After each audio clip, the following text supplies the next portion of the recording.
Is there much racism in the publishing industry? Well, there's an interesting topic. I have a novel I wrote called Night of Power. It's one of my favorite books. Well, that's a self-serving thing to say, but I like it a bunch. It has to do with the takeover of Manhattan Island by black militants. The publisher, the editor who commissioned it, left that firm almost at once, and the entire rest of the editorial department at that publishing house responded with horror at the idea of a conspiracy of black militants seizing Manhattan Island and holding it for ransom. It was maybe because they all live in Manhattan. They were contractually committed to publish the book. They gave me back the book, and I sold it to someone else who, after he bought it, took a look at it and then forgot to put it in his catalog. Is that racism?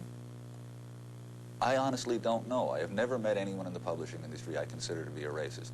But then I don't consider me to be a racist either. And maybe now's the time to tell the funny little story of Charlie Saunders' wedding.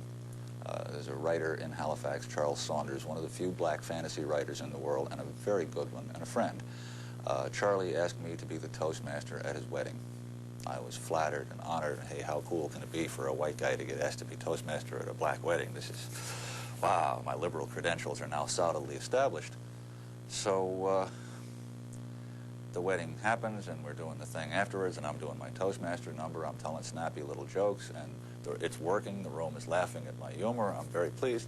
And I get to the story of how when Charlie arrived in Halifax, the first thing they told him was he was going to need eye surgery on both eyes. He had double cataracts.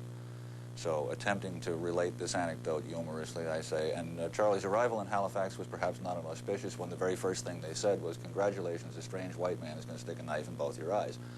And I get a laugh, and a man stands up in the back of the room, 50 or 60, and about 4 shades darker than Charlie, and says, "I beg your pardon, sir. I am the white man who stuck the knife in Mr. Saunders' eyes." And through the floor, I've just blown my cool credentials for racist? Who, me?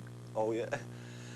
None of us think of ourselves as racist. We sometimes make decisions we think are done for other reasons that turn out to be racist. Yes, as Will Eisner said, it's reflexive. But perhaps things are changing in the publishing industry. William Wu has produced a number of SF tales featuring Asian American heroes. His novel Hung on the Range features cyber cowboy Louis Hong in a future Wild West of robo-cows and bionic bandits. And Wu explores traditional Chinese myths and folktales in a series of short stories that follow Jack Hong's odyssey across contemporary America.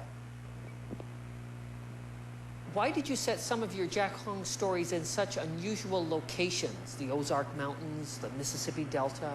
A lot of people are aware, if you travel by car around the United States, you can find a small Chinese restaurant in almost any town of any size, sometimes in some little bitty towns. And people tend to forget that these are often run by Chinese immigrant families, and they have children who grow up in these areas. And so we have a very widespread geographical experience, which is not reflected by the belief in most people that Chinese Americans mean big city Chinatowns and nothing else. Is there much of a difference between a Chinese character in one of your books and one written by a competent white or black writer? I really think that the viewpoint of someone from inside any definable group, whether it's national or gender or political, anything, is fundamentally different from those of people on the outside. And so what I wanted to do, and one of my guiding memories, is to try and write something that I would have liked to see or perhaps needed to see when I was young.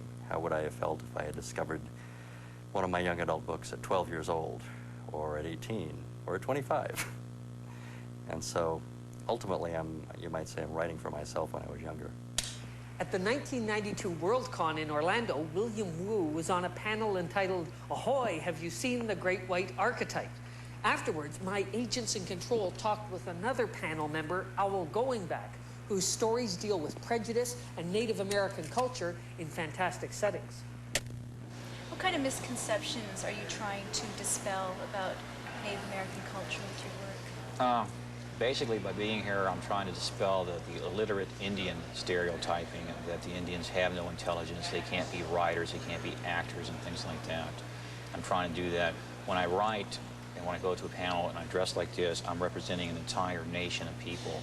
So everything I do, I want to do in a positive light so it reflects back upon them. I'm noticing that you won a costume award. Does it bother?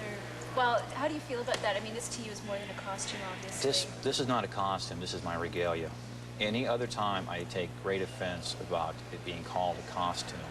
But I did not take offense at it for here, for the place we're at, because they gave the ribbon, although the ribbon says costume, it was given because of what I was wearing and the work and the effort that went into it. And traditionally, the Native Americans, if you check back the old pictures, they loved colorful things. Ribbons and campaign buttons and things like that were always added to the regalia. Although I won't wear these are my dance clothes. I'm a traditional dancer too. I will not wear these ribbons when I go out into the dance floor. But it was nice to get. Jewelle, one thing I loved about the Gilda Stories was that you mixed European, African, and Asian legends with African-American history in a vampire story.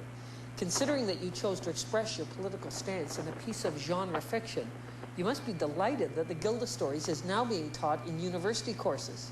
I don't feel that, I think it's exciting, my book has been accepted in some courses as texts, but I don't think the academic center is the center of the universe. I don't think that's where change is going to come necessarily. I think the development of us as human beings comes from just, the people I grew up with, the people I went to school with, the people who are on their bowling league, like my best friend, I go home and she shows me her bowling trophies, and, her daughters call me aunt. These are the kids I want to be able to say, oh gosh, I really am interested in this. It is that popular front that can shift, how we think about ourselves in the world. And it is harder to get people to believe that things can be different when they're the ones who are going to make, to make the job every day. It's very hard for them to figure out they've got any power to change anything. That's why I wanted to write something that's popular, in a genre that's popular. Because I think that is where the power is, essentially. And the power of fantasy, science fiction, and even comics is the power of imagination. Remember, the first interracial kiss on television was on a science fiction show, Star Trek. And the new series, Deep Space Nine, shows all kinds of races and species cooperating. So hey, if the Klingons and the Romulans and the Ferengi can learn to get along, maybe there's hope for humans and humans and humans.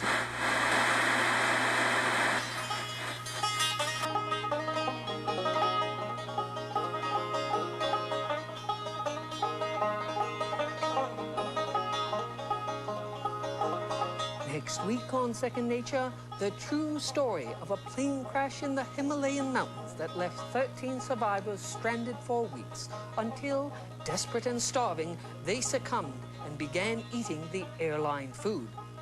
Also, the world's first solar-powered tanning machine,